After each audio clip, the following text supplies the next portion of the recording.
Hello, मी शिवांगी. तुमचं आणखीन एका व्हिडिओमध्ये खूप सारं स्वागत आहे. आणि हा जो व्हिडिओ आहे तो संकष्ट चतुर्थी दिवशीचा आहे, तो राहून गेलेला. तर बघा, सकाळी लवकर उठल्यानंतर झाडून वगैरे काढून झालं होतं सर्व. आणि त्यानंतर बघा, आजचं वातावरण पाऊस पडून गेल्यामुळे सकाळ सकाळी पण खूप भारी वाटतं. तरी इकडे माझं गरम पाणी होतं ते करून झालं, म्हणजे कोमट पिते. थोडंसं जास्त गरम झालेलं पाणी वगैरे पिऊन झालं. आणि त्यानंतर बघा, आरूच्या टिफिनची तयारी सुरू आहे, कारण चतुर्थीचा उपवास यांचा आणि माझा असतो. त्यामुळे रात्री साबुदाणा भिजत घातलेला. आणि इकडे आरूसाठी मी आता झटपट मटकी बनवते. तरी इकडे कांदा, टोमॅटो आणि अद्रक लसूणची पेस्ट हे सर्व तेलामध्ये चांगलं परतून घेतलं. आणि त्याच्यामध्ये जी मटकी होती मोड आलेली, ती पाण्यामध्ये चांगल्या प्रकारे वॉश करून नंतर ते सर्व मिश्रणामध्ये टाकली. आणि आता याच पाण्यामध्ये मटकी जी आहे ती चांगल्या पद्धतीने वाफलवून घेणार आहे. एक्स्ट्रा पाणी टाकलं तर ती मटकी जी असते, मटकीची भाजी एकदम बेचव लागते. थोडंसं चमचाभर वाटलंच तर पाणी शिंतोडा मारायचा आणि झाकण ठेवून मटकी छान शिजू द्यायची. तोपर्यंत माझी कणिक पण मळून झालेली आणि यांच्यासाठी चहा बनवलेला आणि गुळाचा चहा यांच्यासाठी बनवून दिला. आरूसाठी पण चहा ओतून ठेवला.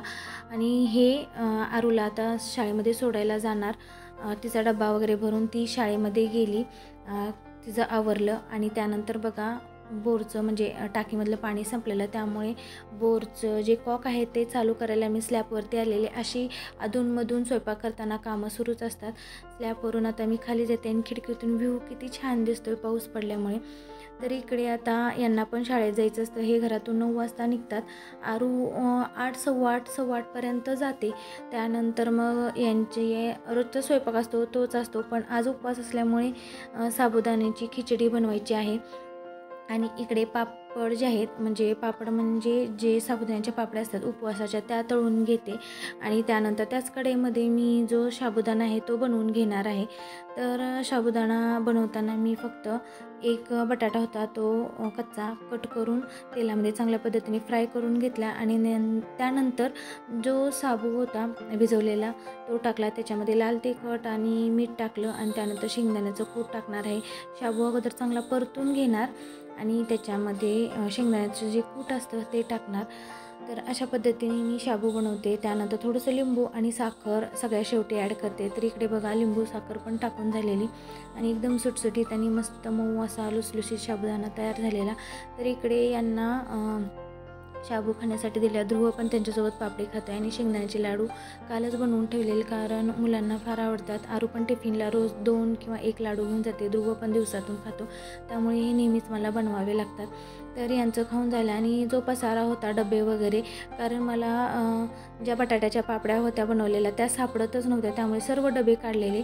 त्यानंतर ध्रुवने मला चहा वगैरे, बिस्किट किंवा चपाती, त्याने आज काहीच खाल्लं नव्हतं, फक्त एक पापडी खाल्लेली यांच्यासोबत. त्यामुळे त्याने मला ग्लासभर दूध पिण्यासाठी मागितलेलं, त्यामुळे त्याला ग्लासमध्ये दूध दिलं. आणि उर्वरित म्हणजे चपात्या ज्या असतात त्या बनवून घेतल्या. आणि पसारा बघा किती पडलेला, कारण सकाळी ते डबे पण काढलेले. ध्रुवने पण वाचायला पुस्तकं वगैरे घेऊन आलेला. तो सर्व पसारा आवरला. माझी आंघोळ वगैरे झाली. आणि त्यानंतर आता मी देवपूजा करून घेते. सर्व देव धुवून स्वच्छ, कालच मी पितांबरीने म्हणजे आदल्या दिवशीच पितांबरीने देव स्वच्छ केलेले. त्यानंतर आज चतुर्थी आहे, तर चतुर्थी दिवशी गणपती बाप्पांना मी अभिषेक करून घेतला. आणि छोटासा माझ्याकडे चौरंग आहे, त्याच्यावरती मूर्तीची स्थापना केली. सध्या माझ्याकडे छोटाशी गणपतीची मूर्ती आहे. आता बघू, श्रावण महिन्यामध्ये माझा विचार चालू आहे की थोडीशी मोठी घेणार आहे मी. अगोदर सर्व देवांची पूजा करून घेतली होती आणि त्यानंतरच अभिषेक केलेला मूर्तीवरती.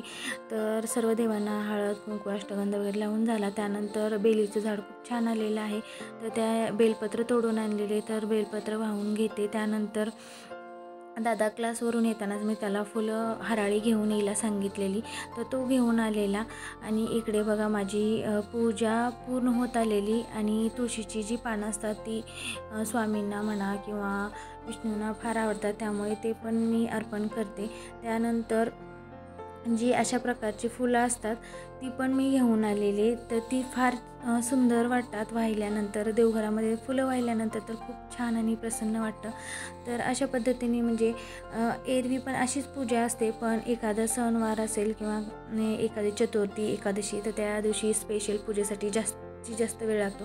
इकडे हराळीची जुडी पण वाहून झाली, तुपाचा दिवा लावला आणि अशा पद्धतीने छान मस्त फुलं वाहून छोटीशी रांगोळी काढली आणि पूजा वगैरे माझी करून झालेली आहे. आणि आता पूजा झाल्यानंतर बाकीची पण कामं मला आवरायची होती.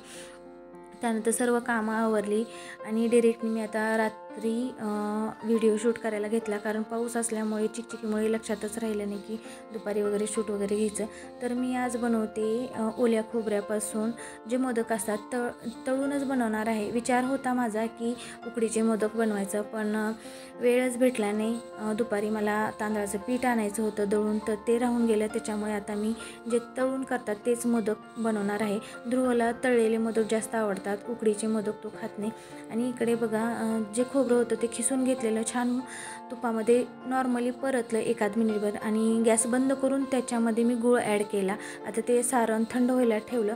तोपर्यंत मी इकडे ज्या आळूची पानं होती त्याच्या वड्या बनवल्या आणि तळून घेतल्या. फक्त बेसन त्याच्यामध्ये बाकीचं सर्व साहित्य मिक्स करून ते लावून वड्या बनवून ठेवलेल्या मी अगोदरच. तर मोदक बनवायच्या अगोदर त्या वड्या ज्या आहेत त्या तळून घेते. घरासमोरच खूप सारी आळूची पानं आलेली आहेत, तर इकडे आळू वड्या बनवून झाल्या.